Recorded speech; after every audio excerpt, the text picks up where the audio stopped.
Hello, this is Online Q's YouTube channel for online queries.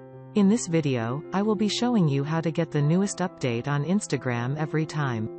You might have noticed that some new features are available to your friend's account already, but it's not available in your Instagram app yet. Let's see how you can try new features on Instagram before they are officially released. For that, launch Play Store. Then search for Instagram.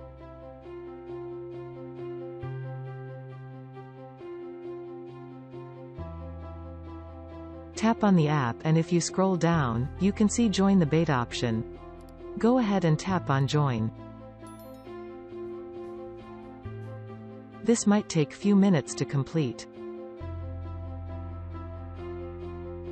After it is complete, you can see you are now a user of Instagram beta version. You can now set the app to auto-update, and you can use the latest Instagram features before they are publicly released. You can leave the beta feature anytime you want if you don't feel like being part of it anymore. Thanks for watching. Please like and subscribe.